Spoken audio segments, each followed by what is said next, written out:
উপস্থিতি। আজকে আমরা যে বিষয়ের উপর আলোচনা করব তার শিরোনাম হচ্ছে ধৈর্য মুমিনের আবশ্যকীয় গুণ। প্রিয় উপস্থিতি, ইসলাম মানবতার ধর্ম। মানব জীবনের উৎকর্ষ সাধনই এর একমাত্র লক্ষ্য।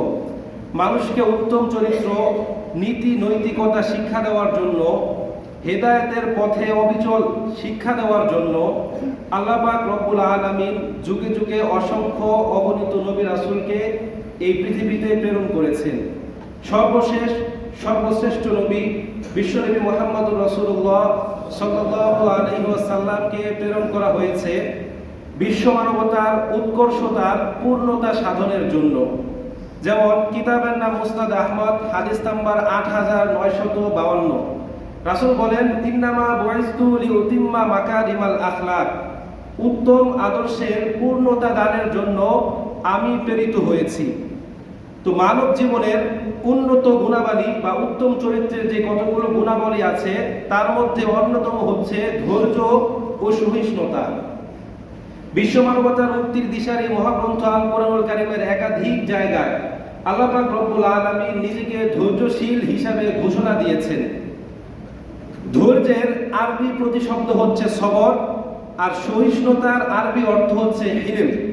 যেমন সূরাতুল হজের 59 নম্বর আয়াত আল্লাহ বলেন, ওয়া ইন্নাল্লাহা লাআলিমুন হালিম, নিশ্চয়ই আল্লাহ পাক রব্বুল আলামিন প্রজ্ঞাময় এবং সব কিছু সহ্য করেন, সর্বসহিষ্ণু।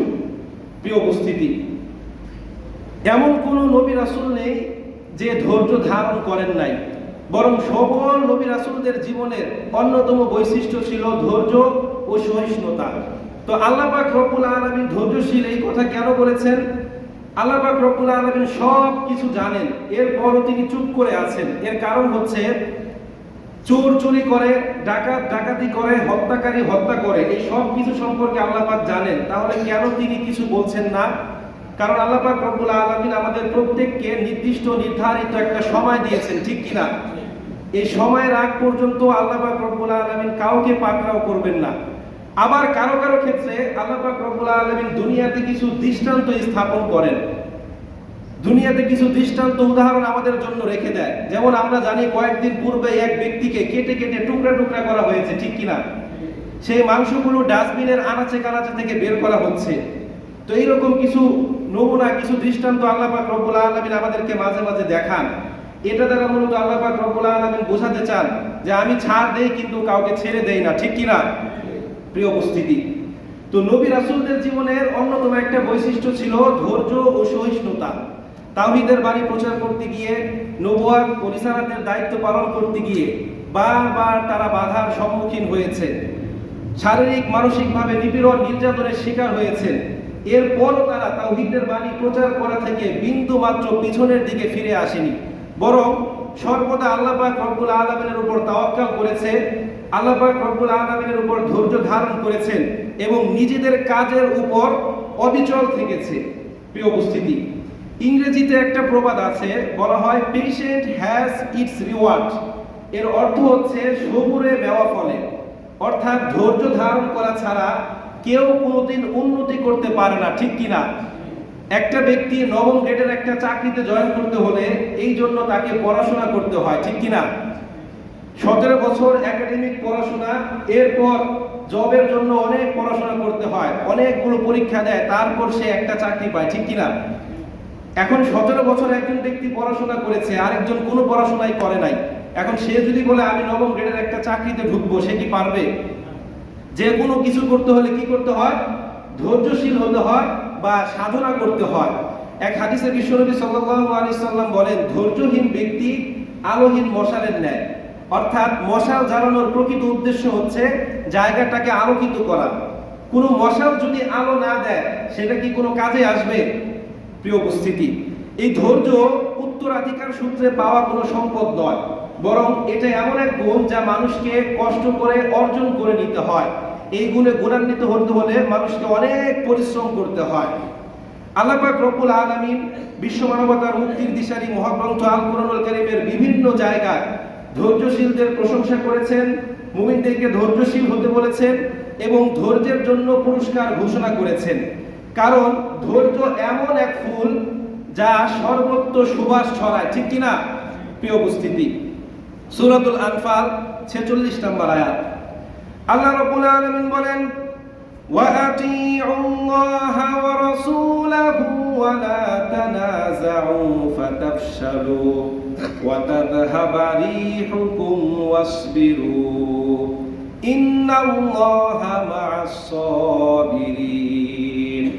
আল্লাহ বলেন, হে ঈমানদারেরা, তোমরা যারা ঈমান এনেছো, তোমরা যারা আমি আল্লাহর প্রতি বিশ্বাস স্থাপন করেছো, ওয়া আতিউল্লাহা ওয়া রাসূল, তোমরা আমি আল্লাহর আনুগত্য করো, আমার রাসূলের আদেশগুলোকে তোমরা পালন করো, ওয়ালা তানাযাউ, সাবধান সাবধান, তোমরা কখনো একে অন্যের সাথে ঝগড়াঝাটি করো না, ফাতাফশালু, তাহলে তোমরা সাহস হারাবে, ওয়া তাযহাবা রিহুকুম, তোমরা ভেতর থেকে দুর্বল হয়ে যাবে, তোমরা কখনো একে অন্যের সাথে ঝগড়া করো না। আল্লাহ বলেন, ওয়াসবিরু, তোমরা ধৈর্য ধারণ করো, ইন্নাল্লাহা মা'আস সাবিরিন, নিশ্চয়ই আল্লাহ পাক রব্বুল আলামিন ধৈর্যশীলদের সাথেই রয়েছে। প্রিয় উপস্থিতি, এই সবর শব্দটিকে বিভিন্ন অর্থে ব্যবহার করা হয়, তবে কুরআনুল কারীমে এই সবর অর্থটির প্রকৃত অর্থ এই যে বিপদে আপদে সংকটকালে যে কোনো মুহূর্তে নিজেকে কন্ট্রোল করা, নিজেকে নিয়ন্ত্রণ রাখা, আল্লাহ পাক রব্বুল আলামিনের সিদ্ধান্তের উপর অবিচল থাকা, এর নাম হচ্ছে সবর।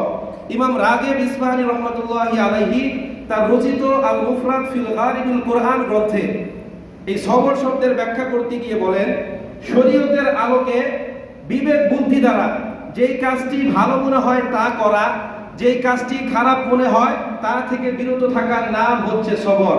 সবাই আমার সাথে বলেন, শরীয়তের আলোকে নিজের বিবেক বুদ্ধি দ্বারা যেই কাজটি ভালো মনে হয় সেটা করা, এবং যেই কাজটি খারাপ মনে হয় তা থেকে বিরত থাকার নাম হচ্ছে ধৈর্য। এই সবর মানে হচ্ছে নিজেকে স্থির রাখা, আল্লাহ পাক রব্বুল আলামিনের ফয়সালার উপর সন্তুষ্ট থাকা। সূরাতুল বাকারার 155 নম্বর আয়াত।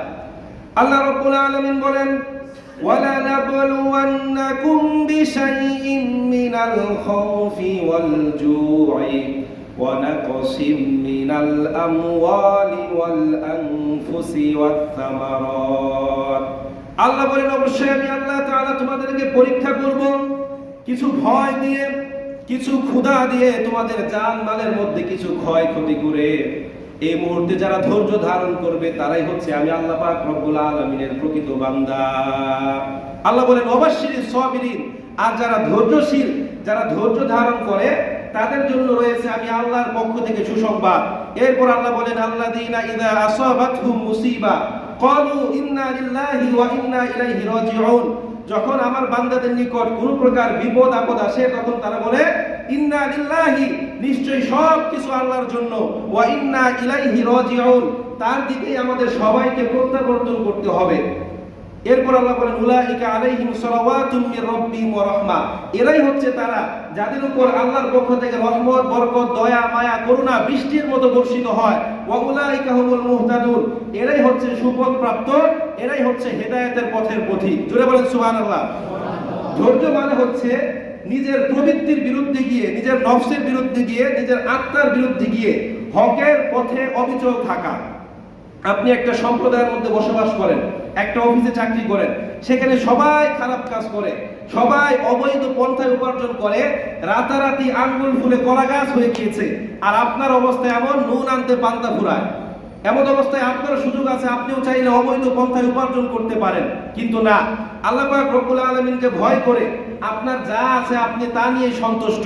This is the true meaning of সবর, এটাই হচ্ছে ধৈর্যের প্রকৃত অর্থ। প্রিয় উপস্থিতি, কিতাবের নাম সহিহ মুসলিম, হাদিস নাম্বার 2999। রাসূল বলেন, আজাবান লি আমরি মুমিন ইন্না আমরাহু কুল্লাহু খায়র ওয়া লাইসা যাকা লি আহাদিন ইল্লা আল মুমিন ইন আসাবাতহু সাররা শাকারা ফাকানা খায়রুল লাহু ওয়া ইন আসাবাতহু দাররা সাবরা ফাকানা খায়রুল লাহু, আও কামা ক্বালা আলাইহিস সালাতু ওয়াস সালাম। রাসূল বলেন, আজাবান লি আমরিল মুমিন, মুমিনের অবস্থা কতই না বিস্ময়কর। ইন্না আমরাহু কুল্লাহু খায়র, সকল অবস্থায় তার জন্য কল্যাণকর। ওয়ালাইসা যাকা লি আহাদিন ইল্লাল মুমিন, আর মুমিন ব্যতীত কেউই এই গুণে গুণান্বিত হতে পারে না, এই চরিত্রের, এই বৈশিষ্ট্যের অধিকারী হতে পারে না। কি সেই গুণ? রাসূল বলেন, ইন আসাবাতহু সাররা শাকারা ফাকানা খায়রুল লাহু, যখন তার উপর কোনো প্রকার রহমত বরকত আসে, কোনো প্রকার সুখ সংবাদ আসে, সুখবর আসে, তখন সে তার রবের কৃতজ্ঞতা জ্ঞাপন করে। ওয়াইন আসাবাতহু দাররা সাবারা ফাকানা খায়রাল লাহু। আর যখন তার নিকট কোনো প্রকার বিপদ আপদ বালা মুসিবত আসে, তখন সে ধৈর্যশীল, আল্লাহ পাক রব্বুল আলামিনের সিদ্ধান্তের উপর ধৈর্য ধারণ করে। এটাই হচ্ছে মুমিনের জন্য কল্যাণকর। জোরে বলেন সুবহানাল্লাহ। প্রিয় উপস্থিতি, আম্মা জান মাইমুনা রাদিয়াল্লাহু তাআলা আনহা বলেন, সৃষ্টিকুলের মধ্যে আল্লাহ পাক রব্বুল আলামিনের প্রেরিত নবী রাসূল সহ বিশেষ বিশেষ বান্দাদের যেই সকল অসংখ্য কল্যাণ দান করা হয়েছে, তা শুধুমাত্র ধৈর্যের জন্য। এই পৃথিবীতে যত নবী রাসূল এসেছে, তারা ছিল আল্লাহ পাক রব্বুল আলামিনের প্রিয় পাত্র, আল্লাহর প্রিয় বান্দা। ধৈর্যের সর্বোচ্চ পরীক্ষা আল্লাহ পাক রব্বুল আলামিন তার নবী রাসূলদের থেকে নিয়েছেন। হযরত আদম আলাইহিস সালাতু ওয়াস সালাম, হযরত শীশ আলাইহিস সালাতু ওয়াস সালাম, হযরত নূহ আলাইহিস সালাতু ওয়াস সালাম, হযরত হুদ আলাইহিস সালাতু ওয়াস সালাম, হযরত সালেহ আলাইহিস সালাতু ওয়াস সালাম, হযরত ইদ্রিস আলাইহিস সালাতু ওয়াস সালাম, হযরত ইব্রাহিম আলাইহিস সালাতু ওয়াস সালাম, হযরত লূত আলাইহিস সালাতু ওয়াস সালাম, হযরত ইসমাঈল আলাইহিস সালাতু ওয়াস সালাম, হযরত ইসহাক আলাইহিস সালাতু ওয়াস সালাম, হযরত ইয়াকুব আলাইহিস সালাতু ওয়াস সালাম, হযরত ইউসুফ আলাইহিস সালাতু ওয়াস সালাম, হযরত ইউনূস আলাইহিস সালাতু ওয়াস সালাম, হযরত আইয়ুব আলাইহিস সালাতু ওয়াস সালাম, হযরত শুআয়ব আলাইহিস সালাতু ওয়াস সালাম, হযরত মূসা আলাইহিস সালাতু ওয়াস সালাম, হযরত হারুন আলাইহিস সালাতু ওয়াস সালাম, হযরত শামুল আলাইহিস সালাতু ওয়াস সালাম, হযরত যুলকিফল আলাইহিস সালাতু ওয়াস সালাম, হযরত ইউশা বিন নুন আলাইহিস সালাতু ওয়াস সালাম, হযরত দাউদ আলাইহিস সালাতু ওয়াস সালাম, হযরত সুলাইমান আলাইহিস সালাতু ওয়াস সালাম, হযরত জাকারিয়া আলাইহিস সালাতু ওয়াস সালাম, হযরত ইয়াহইয়া আলাইহিস সালাতু ওয়াস সালাম, হযরত ঈসা আলাইহিস সালাতু ওয়াস সালাম, বিশ্বনবী জনাবে মুহাম্মদুর রাসূলুল্লাহ সাল্লাল্লাহু আলাইহি ওয়াসাল্লাম, এমন কোন নবী রাসূল নেই যার থেকে আল্লাহ পাক রব্বুল আলামিন ধৈর্যের পরীক্ষা নেন নাই। বিশ্বনবী সাল্লাল্লাহু আলাইহি সাল্লামের উপর 40 বছর বয়সে আল্লাহ পাক রব্বুল আলামিন কোরআন অবতীর্ণ করেন। আল্লাহ পাক রব্বুল আলামিন এর থেকে ওহীপ্রাপ্ত হয়ে রাসূল করিম সাল্লাল্লাহু আলাইহি ওয়াসাল্লাম 53 বছর পর্যন্ত মক্কার অলিতে গলিতে পথে প্রান্তরে আল্লাহ পাক রব্বুল আলামিনের তাওহীদের বাণী প্রচার করে। কিন্তু কখনো আরবের কাফের মুশরিকরা তাকে পাগল বলে গালি দিয়েছেন, কখনো কবি বলে টিটকারি করেছেন, কখনো তার উপর মানসিক টর্চার করেছেন, কখনো শারীরিকভাবে জুলুম নিপীড়ন নির্যাতন করেছেন। মোট কথা, তার মাক্কি জীবনের 13টি বছরের মধ্যে একটি মুহূর্ত আরবের কাফের মুশরিকরা তাকে শান্তিতে থাকতে দেয়নি। অথচ বাল্যকালে এই বাচ্চাটাই প্রত্যেকের প্রিয় পাত্র ছিল, যার সিদ্ধান্তে, যার ফয়সালার, যার রায়ের উপর সবাই একমত ছিল, যাকে সবাই নিজেদের পরিবারের সদস্য, আত্মীয় স্বজন, মুরব্বীদের চাইতে বেশি বিশ্বাস করত, যার আচরণে মুগ্ধ হয়ে আরবের কাফের মুশরিকরা তাকে আল আমিন তথা বিশ্বাসী উপাধিতে ভূষিত করেছিল। এই বাচ্চাটাই যখন বাতিলের বিরুদ্ধে হক কথা বলতে শুরু করলো, কাফের মুশরিকদের দ্বারে দ্বারে গিয়ে তাওহীদের বাণী প্রচার করতে শুরু করলো, তখন তার উপর নেমে আসলো নিপীড়নের স্টিম রোলার। ঠিক কিনা? যে বালকটা প্রত্যেকের প্রিয় পাত্র ছিল, সবার চোখের মণি ছিল, শুধুমাত্র বাতিলের বিরুদ্ধে হক কথা বলার কারণে এই ব্যক্তিটা রাতারাতি সবার চক্ষু শুলে পরিণত হলো। ঠিক কিনা? প্রিয় উপস্থিতি, তার উপর নেমে আসলো নিপীড়নের স্টিম রোলার। কখনো নামাজের মধ্যে উটের পচা নাড়ি ভরে নিক্ষেপ করে, কখনো আবার গলার মধ্যে চাদর পেঁচিয়ে সজোরে টান দিয়ে, কখনো পাথর নিক্ষেপ করে। মোট কথা, একটা মুহূর্তের জন্য তাকে শান্তিতে থাকতে দেয়নি। কিন্তু এমন অবস্থায় রাসূল করিম সাল্লাল্লাহু আলাইহি ওয়াসাল্লাম ধৈর্য ধারণ করেছেন। ধৈর্যের সর্বোচ্চ পরীক্ষা আমার নবীর থেকে নেওয়া হয়েছে। এমনি এমনি তাকে সর্বশ্রেষ্ঠ নবীর মর্যাদা দেওয়া হয়নি। বুখারী শরীফের কিতাবুল মাগাজির মধ্যে বর্ণিত হয়েছে 3767 নম্বর হাদিস। উহুদ যুদ্ধের দিন রাসূল করিম সাল্লাল্লাহু আলাইহি ওয়াসাল্লামকে যখন তাকে লক্ষ্য করে বৃষ্টির মতো তীর নিক্ষেপ করা হলো, কারণ রাসূলকে শেষ করতে পারলে চিরদিনের জন্য শত্রু বিদায়, ইসলাম আর কখনোই মাথা তুলে দাঁড়াতে পারবে না। তখন সাহাবীরা রাসূলকে রক্ষা করার জন্য 14 জন আনসারী সাহাবী একটা প্রতিরক্ষা দেওয়াল তৈরি করলেন, এবং বৃষ্টির মতো যখন তীর আসতে থাকলো, একে একে 12 জন সাহাবী শহীদ হয়ে গেলেন। হযরত তালহা রাদিয়াল্লাহু তাআলা আনহু এক হাতে তরবারি, আরেক হাতে বর্শা নিয়ে বীর বিক্রমে যুদ্ধ করতে লাগলেন। এই তালহা রাদিয়াল্লাহু তাআলা আনহুর পিঠে 80টা তীর বিদ্ধ হয়। রাসূল বলেন, ও তালহা, তুমি কেন নিজেকে রক্ষা করছো না? তোমার পিঠ থেকে ফিনকি দিয়ে রক্ত বের হচ্ছে। হযরত তালহা রাদিয়াল্লাহু তাআলা আনহু বললেন, ইয়া রাসূলুল্লাহ, ইয়া হাবিবাল্লাহ, আমি তালহার কলিজা ফেটে যদি চৌচির হয়ে যায়, তারপরও আমার বিন্দু মাত্র কষ্ট হবে না।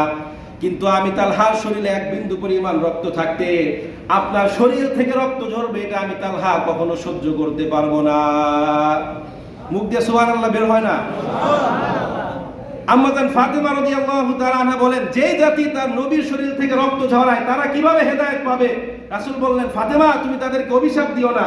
আমি এই তায়েফবাসীর জন্য দোয়া করলাম, আমি এই মক্কার কাফের মুশরিকদের জন্য দোয়া করলাম, আল্লাহ পাক রব্বুল আলামিন যেন এদেরকে হেদায়েত দান করেন। রাসূল নিজে ধৈর্য ধারণ করেছেন, সাহাবীদের ধৈর্য ধারণ করার আদেশ দিয়েছেন।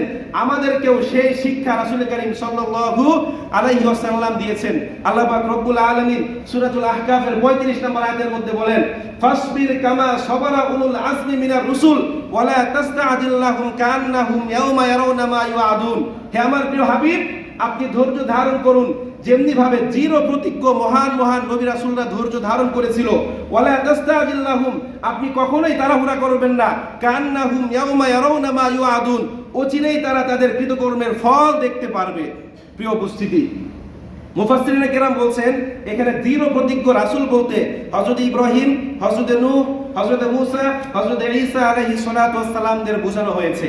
আচ্ছা, এখানে এমন কেউ আছে যে হযরত আইয়ুব আলাইহিস সালাতু ওয়াস সালামের নাম শুনে নাই? এই আইয়ুব আলাইহিস সালাতু ওয়াস সালামকে আল্লাহ পাক রব্বুল আলামিন অনেক রাজত্ব দিয়েছিলেন, সুন্দরী স্ত্রী দিয়েছিলেন, সন্তানাদি দিয়েছিলেন, কিন্তু আল্লাহ পাক রব্বুল আলামিন তাকে একবার পরীক্ষা করতে চাইলেন। আল্লাহ পাক রব্বুল আলামিন তাকে বিরাট সব কিছু ছিনিয়ে নিয়েছিলেন, বড় একটা রূপ দিয়ে দিয়েছিলেন, যার ফলে তার শরীরের মধ্যে ঘা হয়ে গিয়েছিল। তার স্ত্রী সন্তান সবাই ত্যাগ করলো, শুধুমাত্র একজন স্ত্রী ছাড়া। আল্লাহ বলেন, ওয়া আইয়ুবা ইয নাদা রাব্বাহু আন্নী মাসসানিয়াদ দুররু ওয়া আনতা আরহামুর রাহিমিন। যখন আমার বান্দা আইয়ুব আমাকে ডাক দিয়ে বলল, হে আমার রব, নিশ্চয় আমি কঠিন বিপদের মধ্যে আক্রান্ত, আপনি ছাড়া কেউ আমার উপর রহম করতে পারে না, তখন আমি আল্লাহ তাআলা আমার আইয়ুবের ডাকে সাড়া দিয়েছিলাম। আইয়ুব আলাইহিস সালাতু ওয়াস সালামকে আল্লাহ পাক রব্বুল আলামিন পরীক্ষা নিলেন, পরীক্ষায় তিনি উত্তীর্ণ হলেন। সূরাতুস সাদ 44 নম্বর আয়াত, আল্লাহ বলেন, ইন্না ওয়াজাদনাহু সাবিরা নি'মাল আবদু ইন্নাহু আওয়াব। আমি আমার বান্দা আইয়ুবকে যখন পরীক্ষা করেছি তখন তাকে ধৈর্যশীলদের কাতারে পেয়েছি। নি'মাল আবদু ইন্নাহু আওয়াব, আর সে আমার কতই না উত্তম বান্দা ছিল। প্রিয় উপস্থিতি, সূরাতুল আনকাবুত 14 নম্বর আয়াত, আল্লাহ বলেন, ওয়ালাকাদ আরসালনা নূহান ইলা কওমিহি ফালাবিথা ফীহিম আলফা সানাতিন ইল্লা 50 আমা। আমি আমার বান্দা নূহকে তার জাতির নিকট নবুয়ত দিয়ে প্রেরণ করলাম, সে তাদেরকে 50 কম 1000 বছর দাওয়াত দিলেন, অর্থাৎ 950 বছর দাওয়াত দিলেন। তার এই 950 বছরের দাওয়াতি জীবনে কতজন মানুষ তার ধর্ম গ্রহণ করেছিল? কতজন? 80 জন। গত জুমায় বলেছিলাম। তো 80 জন মানুষ তার এই ধর্ম গ্রহণ করেছিল। এমনকি তার ঔরসজাত সন্তান পর্যন্ত তার ধর্ম গ্রহণ করে নাই। তিনি অপেক্ষা করেছিলেন কত বছর? 950 বছর ধৈর্য ধারণ করেছিলেন। হযরত ইউনূস আলাইহিস সালাতু ওয়াস সালামের নাম শুনেন না এখানে কেউ আছেন? তিনি কি জন্য বিখ্যাত? তাকে মাছের পেটের মধ্যে যেতে হয়েছে, ঠিক কিনা? এখন কেন মাছের পেটের মধ্যে যেতে হয়েছে আমরা কি কেউ জানি? শুধুমাত্র ধৈর্যশীল না হওয়ার কারণে। বর্তমান ইরাকের মোসুল নগরীর নিকটবর্তী লিনুয়া নামক গ্রামে ইউনূস আলাইহিস সালাতু ওয়াস সালাম জন্মগ্রহণ করেন এবং সেই অঞ্চলের মানুষের হেদায়েতের জন্য তাকে নবুয়ত দেওয়া হয়। তো ইউনূস আলাইহিস সালাতু ওয়াস সালাম তাদেরকে দাওয়াত দিতে লাগলেন। এক পর্যায়ে তারা তাকে মিথ্যাবাদী প্রতিপন্ন করলো। তারপর তিনি দাওয়াতি কাজ অব্যাহত রাখলেন। এরপর তারা তার উপর নিপীড়নের স্টিম রোলার চালাতে শুরু করলেন। এরপর তিনি সব কিছু সহ্য করে ধৈর্য ধারণ করে তাদেরকে দাওয়াত দিতে শুরু করলেন। তারপরও তার উপর তারা নিপীড়নের মাত্রা বাড়িয়ে দিল। ইউনূস আলাইহিস সালাতু ওয়াস সালাম আল্লাহর নিকট বদদোয়া করলেন। আল্লাহ পাক রব্বুল আলামিন বললেন, ঠিক আছে, 3 দিন পর এই জাতির উপর আমি আল্লাহ পাক রব্বুল আলামিন ধ্বংসযজ্ঞ চালাবো, আমি সবাইকে শেষ করে দিব। তো ইউনূস আলাইহিস সালাতু ওয়াস সালাম এই বিপদের সংকেত পেয়ে তাদেরকে এই ধ্বংসযজ্ঞের কথা ঘোষণা দিয়ে তিনি সেখান থেকে চলে গেলেন। তো ইউনূস আলাইহিস সালাতু ওয়াস সালাম চলে যাওয়ার পর তার জাতির লোকজন বুঝতে পারলো যে না, আমরা যেটা করেছি সেটা অবশ্যই ভুল। একজন সত্যবাদী নবীকে আমরা মিথ্যা প্রতিপন্ন করেছি, তার উপর নিপীড়ন করেছি, নির্যাতন করেছি, তাকে কষ্ট দিয়েছি। আচ্ছা, মানুষ যে অপরাধ করে সে কি জানে না এটা যে অপরাধ? বলেন, জানে? সিগারেটের গায়ে লেখা থাকে ধূমপান স্বাস্থ্যের জন্য ক্ষতিকর। আমরা সবাই জানি এটা স্বাস্থ্যের জন্য ক্ষতিকর, তারপর আমরা খাই, ঠিক কিনা? সুদ খাওয়া হারাম, এখানে এমন কেউ আছে জানেন না? এরপরও কম বেশি আমরা সুদের সাথে জড়িত, ঠিক কিনা? ঘুষ খাওয়া হারাম, এটা এমন কেউ আছে জানে না? এরপরও আমাদের দেশে ঘুষ চলে। জেনা ব্যভিচার হারাম, এটা এমন কেউ আছে জানে না? এরপরও আমার দেশে আনাচে কানাচে বিভিন্ন জায়গায় প্রত্যেকদিন অসংখ্য অগণিত জেনা সংঘটিত হচ্ছে। মোট কথা আমরা সবাই জানি এগুলো যে খারাপ কাজ, ঠিক কিনা? এগুলো সামাজিকভাবে অপরাধ, ধর্মীয় দৃষ্টিকোণ থেকে অপরাধ, ঠিক কিনা? নাকি আপনাদের কারো দ্বিমত আছে? প্রিয় উপস্থিতি, না জেনে গুনাহ করা, জানার পর সেটা থেকে তওবা করা বড় অপরাধ নয়, বরং জেনে শুনে কন্টিনিউয়াসলি গুনাহ করাটা হচ্ছে অপরাধ। জুড়ে বলতে হবে ঠিক কিনা? তো ওই জাতি যখন তওবা করলো, তখন আল্লাহ পাক রব্বুল আলামিন তাদেরকে ক্ষমা করে দিলেন এবং তাদের উপর থেকে আযাব উঠিয়ে নিলেন। সূরাতুল ইউনুস ৯৮ নম্বর আয়াত, আল্লাহ বলেন, লাম্মা আমানু কাশাফনা আনহুম আযাবাল খিজি ফিল হায়াতিদ দুনিয়া ওয়া মাত্তানাহুম ইলাহিন। যখন ওই জাতির লোকেরা ঈমান আনলো, তারা তওবা করলো, আমি আল্লাহ পাক রব্বুল আলামিন তাদের থেকে আযাব উঠিয়ে নিলাম এবং নির্দিষ্ট হায়াত পর্যন্ত তাদেরকে বাঁচার অবকাশ বা সুযোগ করে দিলাম। জোরে বলেন সুবহানাল্লাহ। এবার ইউনুস আলাইহিস সালাতু ওয়াস সালাম যখন শুনলেন যে তার জাতির উপর আল্লাহ পাক রব্বুল আলামিন আযাব দেন নাই, ধ্বংসযজ্ঞ চালান নাই, তখন তিনি আরো ভয় পেয়ে গেলেন। তিনি তো আর জানতেন না যে তার জাতির লোকেরা তওবা করেছে। তখন তিনি মনে মনে ভাবলেন, আমি তো তাদেরকে ধ্বংসের কথা বলে এসেছি, এখন তো ধ্বংস হয় নাই, এখন সেখানে গেলে এবার তারা সত্যি সত্যি আমাকে মিথ্যাবাদী প্রতিপন্ন করবে এবং আমাকে মিথ্যার শাস্তি হিসাবে হত্যা করবে। তখন তিনি ভয় পেয়ে সেখানে না গিয়ে আল্লাহর পক্ষ থেকে আদেশ আসা পর্যন্ত অপেক্ষা না করে, ধৈর্য ধারণ না করে তিনি সেখান থেকে পালাতে শুরু করলেন। এক পর্যায়ে আমরা সবাই জানি, একটা জাহাজে করে তিনি সমুদ্র পার হয়ে অপর একটা জায়গায় পালানোর চেষ্টা করলেন। মাঝ নদীতে বিশাল ঝড় শুরু হলো। তখন জাহাজের নাবিক বললেন, এখানে এমন কেউ আছে যে তার রবের আদেশ না মেনে এখানে এসেছে, যার রব তার উপর অসন্তুষ্ট? কেউ কোনো কথা বললো না। লটারি করা হলো, পরপর 3 বার লটারিতে ইউনুস আলাইহিস সালাতু ওয়াস সালামের নাম আসলো। কোরআন থেকে কথা বলছি, একটা কথাও আমার বানানো নয়। অনেক উলামায়ে কেরাম বানায় বানায় অনেক সুর দিয়ে বয়ান করে, কিন্তু একটা কথাও বানানো নয়। আমি 7টা তাফসীর দেখে এই কথাগুলো বলছি। এরপর ইউনুস আলাইহিস সালাতু ওয়াস সালামকে পানির মধ্যে ফেলে দেওয়া হলো। আল্লাহর হুকুমের সাথে সাথে এক মাছ তাকে গিলে ফেললো। তিনি মাছের পেটে কতদিন ছিলেন? এটা একটা মিথ্যা কথা। কোন কোন বর্ণনায় 24 ঘন্টা অর্থাৎ 1 দিন, কোন বর্ণনায় 3 দিন, কোন বর্ণনায় 7 দিন, কোন বর্ণনায় 20 দিন, কোন বর্ণনায় 40 দিনের কথা আছে।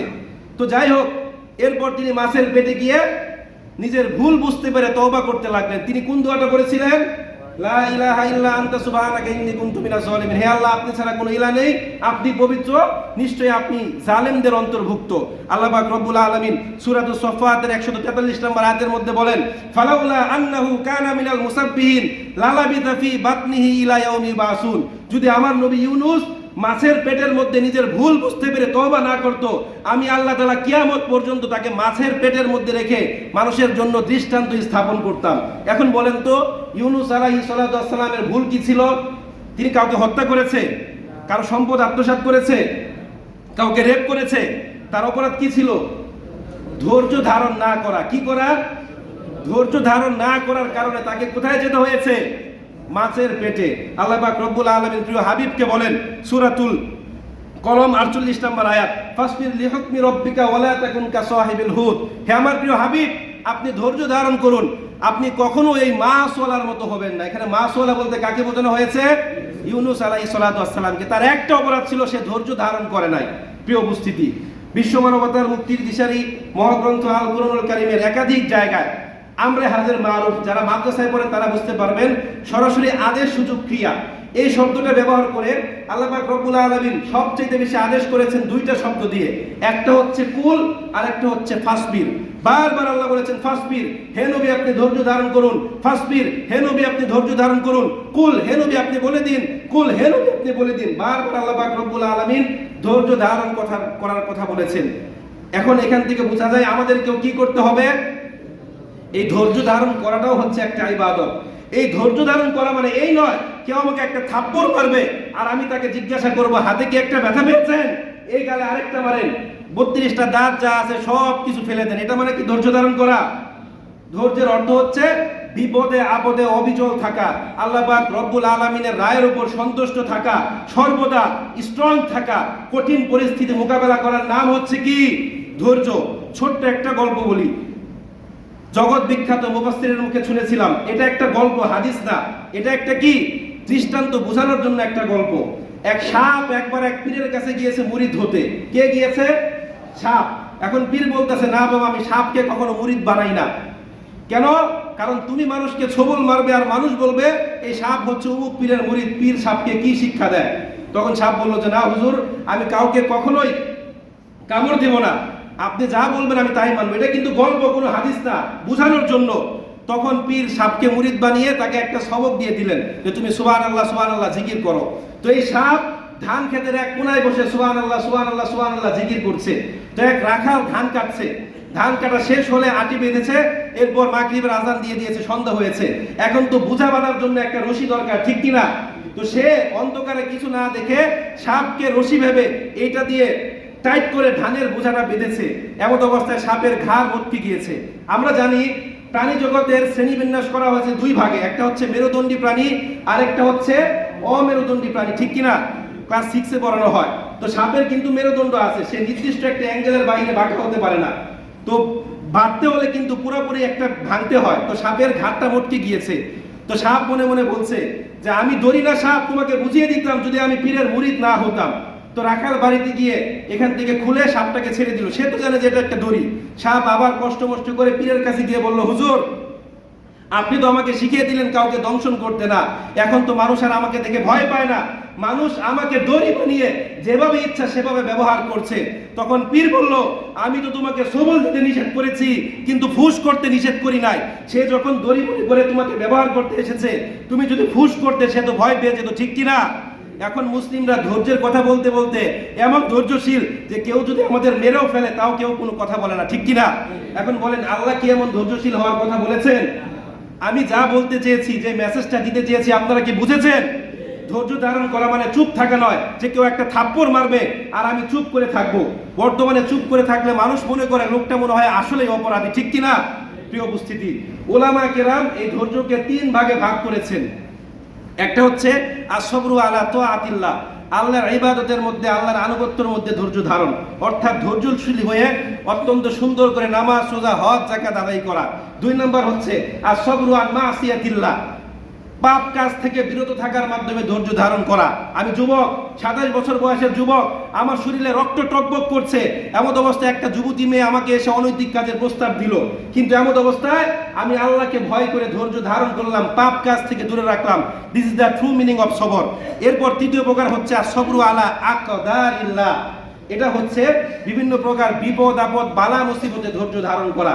এটা হচ্ছে ধৈর্যের সর্বনিম্ন স্তর, আর এটাই আমাদের মধ্যে নাই, ঠিক কিনা? পৃথিবীতে যত অঘটন ঘটে, দুর্ঘটনা ঘটে, সব কিছু ধৈর্যহীনতার কারণে। কেউ বিশ্বাস করেন এটা? যত অ্যাক্সিডেন্ট ঘটে সব কিছু ধৈর্যহীনতার কারণে। রাস্তায় গেলে একটু জায়গা পেলে যারা বাইক আছে পাঠাও চালায়, সেখান দিয়ে চাকা একটা ঢুকিয়ে দেয়, ঠিক কিনা? পরে অ্যাক্সিডেন্ট হলে 200 হয় 500 লাখ। প্রিয় উপস্থিতি, আমাদের জীবনে সবচেয়ে গুরুত্বপূর্ণ সিদ্ধান্তটাও আমরা ধৈর্যের সহকারে নেই না। একজন 20 বছর, 30 বছর, 50 বছর সংসার করেছে, একটু মন কালাকালি হলে তুই তালাক, তোর মা সহ তালাক, ঠিক কিনা? বিশেষজ্ঞগণ বলছেন আমাদের বাংলাদেশে যেই পরিমাণ তালাক হয়, এর 80% তালাক রাগের মাথায় দেওয়া হয়। এরপর তালাক দিয়ে হুজুরদের কাছে এসে বলে, হুজুর আমি তো রাগের মাথায় তালাক দিয়েছি, রাগের মাথায় আমাদের মাথা ঠিক থাকে না। তো রাগের মাথায় বিষ খেলে কি মানুষ মরে না? রাগের মাথায় বিষ খেলে কি মানুষ মরে না? তাহলে তালাক দিলে তালাক হবে না? প্রিয় উপস্থিতি, এই সিদ্ধান্তগুলো আমাদের ঠান্ডা মাথায় নিতে হবে। শরীয়ত কত সুন্দর দেখেন, রাসূল বলেছেন কেউ যদি কাউকে তালাক দিতে চায়, এখানে তাকে 3 তোহরে 3 তালাক দিতে হবে, ধীর স্থিরতা অবলম্বন করতে হবে। এই জন্য প্রিয় উপস্থিতি, আমাদের জীবনের সর্বমুহূর্তে কি করতে হবে? ধৈর্যশীল হতে হবে, ধৈর্য ধারণ করতে হবে। হযরতে আবু বকর রাদিয়াল্লাহু তাআলা এর একটি ঘটনা, সহিহুল জামে 5646 নম্বর হাদিস। একদিন তিনি বসেছিলেন, এক বিধর্মী মুশরিক তাকে গালি দিচ্ছিলেন। রাসূল এটা দেখে দূর থেকে হাসছিলেন। তো আবু বকর রাদিয়াল্লাহু তাআলা কিছু বললেন না। এরপর ওই মুশরিক আরো বেশি তাকে গালি শুরু করলেন। এবার আবু বকর রাদিয়াল্লাহু তাআলা তার গালির জবাব দিলেন। রাসূল মন খারাপ করে সেখান থেকে উঠে চলে গেলেন। আবু বকর রাদিয়াল্লাহু তাআলা